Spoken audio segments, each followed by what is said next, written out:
Assalamu alaikum wa rahmatullahi wa barakatuh, mes chers frères et sœurs. Aujourd'hui, Inch'Allah, nous allons parler de Abu Dharr al-Ghifari radiallahu an. Ce compagnon, mes chers frères et sœurs, arriva à la Mecque comme n'importe quel autre voyageur qui ne faisait qu'une halte pour se reposer avant de reprendre la route. Pourtant, il était à la recherche du messager sallallahu alayhi wa sallam. Il venait de faire tout ce chemin depuis le territoire des Ghifar pour le connaître et l'entendre parler de cette nouvelle religion. Dès son arrivée, il se mit à glaner ici et là les informations.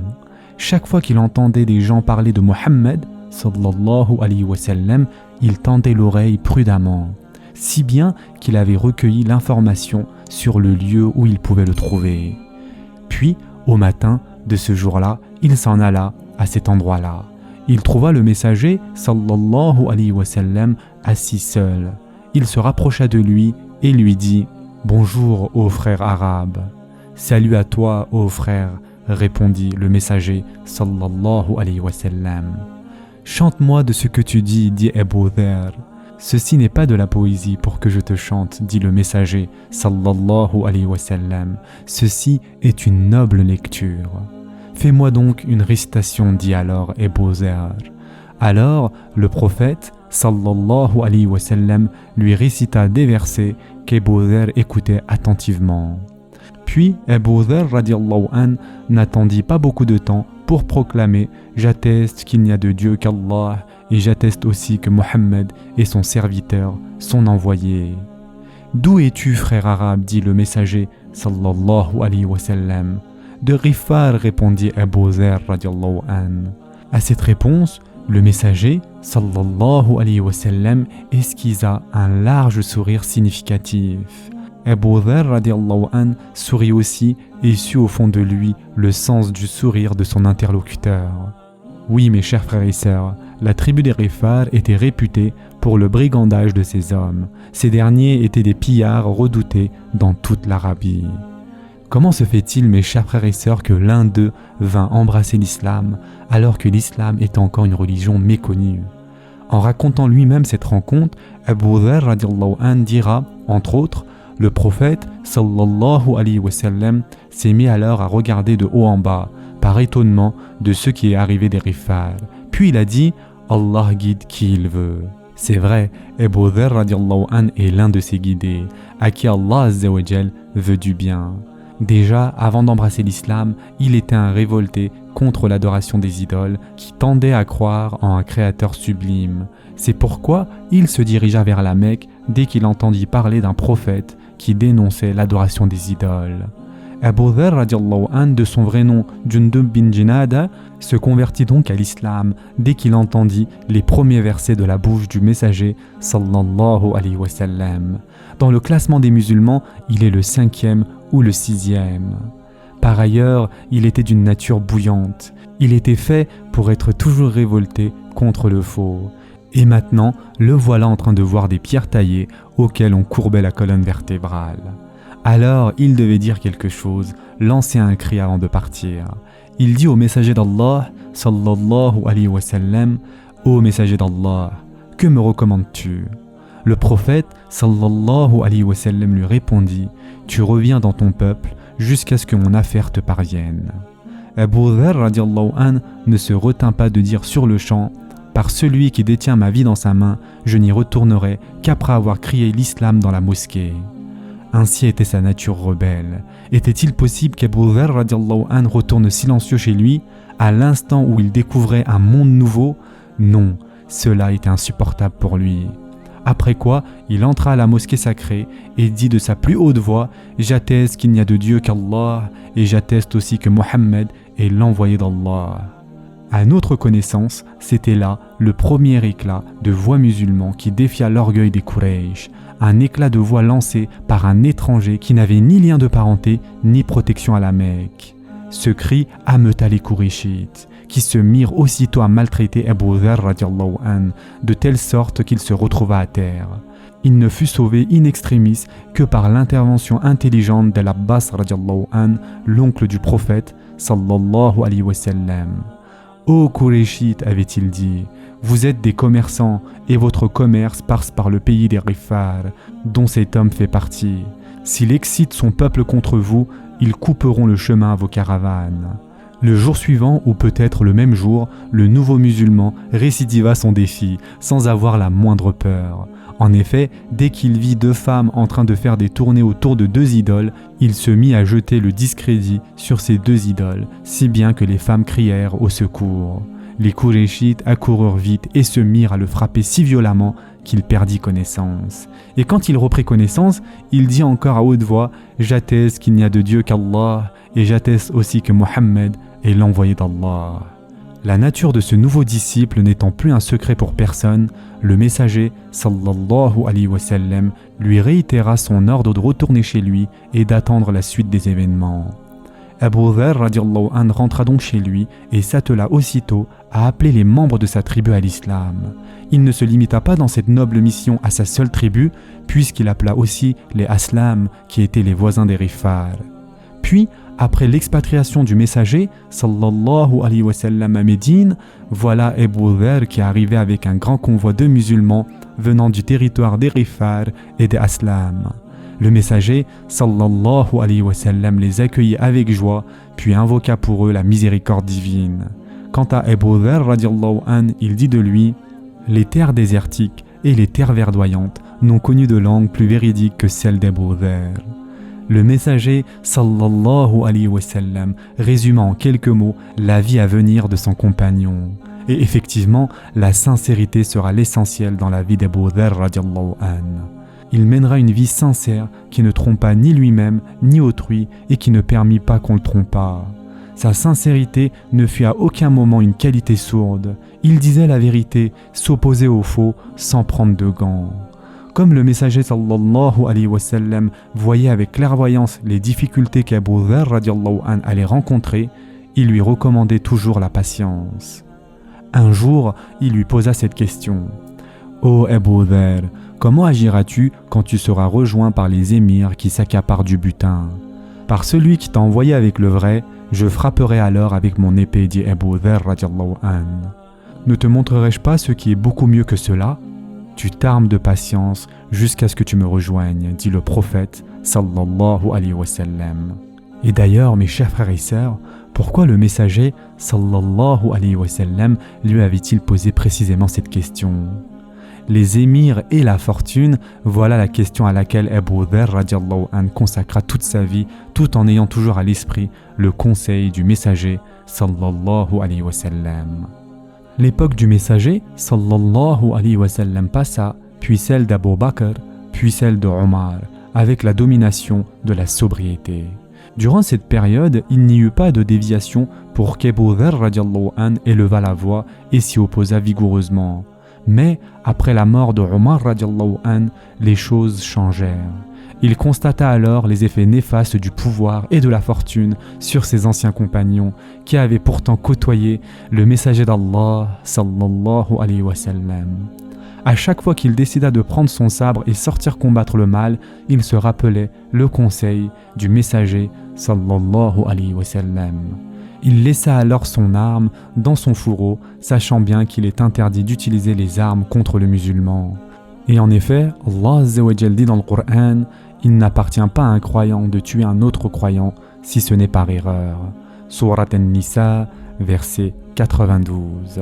Sa tâche n'était donc pas de prendre les armes, mais d'exprimer son opinion aux pratiques condamnables par le propos véridique et juste. Il fit alors face avec sa sincérité aux émirs, aux riches, c'est-à-dire à tous ceux qui, par leur penchant pour la vie d'ici-bas, devinrent un danger pour la religion. L'opposition d'Abu Dharr radiallahu anhu au centre du pouvoir et de la fortune devint si importante que son nom fut connu de tout le monde. Dans chaque ville où il allait, avec chaque émir qu'il rencontrait, il avait sur ses lèvres cette devise. Annonce à ceux qui amassent l'or et l'argent qu'ils auront des cautères de feu avec lesquels leurs fronts seront cautérisés le jour de la résurrection. Sa devise devint tellement célèbre que les gens la reprenaient toutes les fois qu'ils le rencontraient dans la rue. À Damas, où Muawiyah ibn Abu Sufyan était le gouverneur qui gérait à sa guise les biens de la communauté musulmane, Abu Dharr radiallahu anh mit à nu la gestion scandaleuse qui ne profitait qu'aux riches. Dans ses réunions avec les petites gens, il dit entre autres « Cela m'étonne. Celui qui ne trouve pas quoi manger chez lui, pourquoi ne sort-il pas avec l'épée brandie ?» Puis, se rappelant le conseil du messager sallallahu alayhi wa sallam, il abandonna le discours guerrier pour revenir au discours raisonnable basé sur les arguments. Il parla de la justice sociale, de l'égalité entre les hommes et des devoirs de l'émir.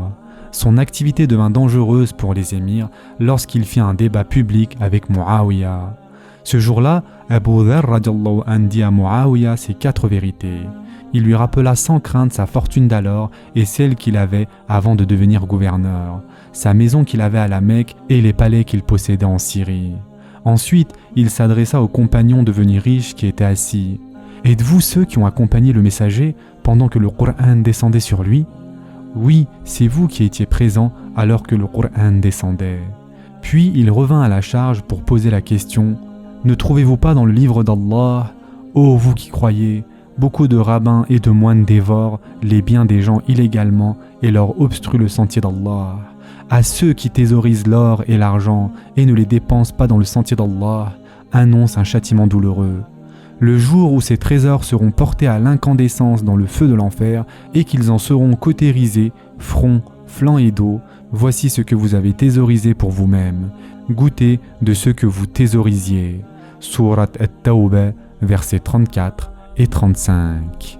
Muawiyah intervient pour dire « Ces versets ont été révélés à propos des gens du livre ». Mais Abu Dharr radiallahu anh répliqua « Non, ils ont été révélés pour nous et pour eux ». Puis il continua à conseiller Muawiyah et ses semblables de remettre les fermes, les palais et tous les autres au trésor public. Après ce débat, Muawiyah envoya au calife Othman ibn Affan radiallahu anh une lettre dans laquelle il se plaignit en ces termes « Abu Dharr radiallahu anh a corrompu les gens en Syrie ». Alors Othman radiallahu anh convoqua Abu Dharr radiallahu anh à Médine. Celui-ci rentra, effectivement, et eut avec le calife un long entretien, à la fin duquel il dit « Je n'ai pas besoin de votre monde ». Puis quand Othman radiallahu anh l'invita à rester près de lui à Médine, Abu Dharr radiallahu anh demanda la permission de se retirer à El-Rabda. Il eut cette permission. À El-Rabda, il eut la visite d'une délégation venue d'El-Koufa. On lui demanda de diriger la révolte contre le calife. Mais lui les mit en garde contre une telle action avec des mots très clairs. Par Allah, si Othman me crucifie sur la plus longue planche ou sur une montagne, j'écouterai et j'obéirai et je patienterai. S'il me renvoie chez moi, j'écouterai et j'obéirai et je patienterai.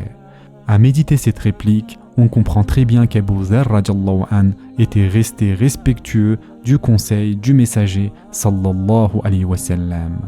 Par ailleurs, il resta durant toute sa vie le regard braqué sur les fautes commises par les fortunés et les détenteurs du pouvoir. Il détesta tellement le poste de responsabilité et la fortune qu'il préféra éviter ses compagnons devenus responsables. Une fois, Abu Musa al-Ash'ari radiallahu anh se précipitant à le rencontrer en lui disant « Bienvenue à mon frère ». Abu Dharr radiallahu anh lui répliqua sèchement « Je ne suis plus ton frère, je l'étais avant que tu ne deviennes un émir ». À une autre occasion, il se comporta de la même façon avec Abu Hurayra radiallahu anh. À ce dernier, il avait dit « Laisse-moi tranquille, n'es-tu pas celui-là à qui on a donné le poste d'émir, si bien que tu es devenu propriétaire de constructions, de bétail et de terres cultivées ?» En outre, quand on lui proposait l'émirat d'Irak, il répondit « Par Allah, non, vous ne m'attirerez jamais par votre ici-bas. » Un autre jour, un compagnon à lui le vit avec un vêtement très ancien. Il lui dit « N'as-tu pas un autre vêtement ? Il y a quelques jours, j'ai vu dans tes mains 2 vêtements nouveaux. »« Ô fils de mon frère, répondit Abu Dharr, je les ai donnés à quelqu'un qui en avait plus besoin que moi. »« Par Allah, tu en as très besoin, fit remarquer le compagnon. »« Ya Rabbi, pardonne-lui. Toi, tu magnifies l'ici-bas. Ne vois-tu pas ce vêtement que je porte ? Et puis, j'ai une autre pour la prière du vendredi. Et puis, j'ai une chèvre dont je trais le lait et un âne qui me sert au transport. Y a-t-il un bien meilleur que celui que nous avons ? En rapportant des hadiths du prophète sallallahu alayhi wa sallam, il avait dit une fois « Mon ami m'a recommandé 7 choses. Il m'a ordonné d'aimer les pauvres et d'être proche d'eux. Il m'a ordonné de voir celui qui est en dessous de moi et de ne pas voir celui qui est au-dessus de moi. Il m'a ordonné de ne rien demander à personne. Il m'a ordonné de préserver les liens de parenté. Il m'a ordonné de dire la vérité même si elle est amère. Il m'a ordonné de ne craindre le reproche de personne en vue d'Allah. Il m'a ordonné de dire beaucoup, il n'est de force et de puissance que par Allah. » Abu Dharr radiallahu an avait bien façonné sa vie suivant ce testament si bien qu'il devint la conscience de sa communauté. Voilà justement le témoignage de l'imam Ali radiallahu an à son sujet. À part Abu Dharr, il ne reste aujourd'hui aucun qui, en vue d'Allah, ne craint pas le reproche de personne. Durant toute sa vie, il fut un opposant de l'exploitation du pouvoir et de la monopolisation des richesses. Il vécut toujours en tant que bâtisseur du droit chemin. Une fois, il avait dit « Par celui qui détient mon âme dans sa main, si vous déposez le sabre sur mon cou, et que je pense avoir le temps de dire un mot que j'ai entendu du messager sallallahu alayhi wa sallam avant de me le couper, je dirai ce mot sans hésiter un seul instant. » Le jour de sa mort, il était seul avec sa femme à Ar-Rabda, le lieu qu'il avait choisi pour y résider, à la suite de son conflit avec le calife Othman ibn Affan radiallahu an. Sa femme était assise près de lui, les larmes aux yeux. Pour la consoler, il lui dit « Pourquoi pleurer alors que la mort est un droit ? Je pleure parce que tu vas mourir alors que je n'ai pas de linceul pour t'y ensevelir, dit-elle. Calme-toi, reprit-il, ne pleure pas. J'ai entendu le messager, sallallahu alayhi wa sallam, dire, alors que j'étais chez lui avec un groupe de compagnons, l'un d'entre vous mourra dans une terre déserte, mais un groupe de croyants assisteront à sa mort. Tous ceux qui étaient présents à cette réunion-là sont morts au milieu d'une communauté. Il ne reste que moi, et me voilà en train de mourir dans un désert. Surveille la route, un groupe de croyants va t'arriver. Puis, il rendit l'âme. Par Allah, il avait dit vrai.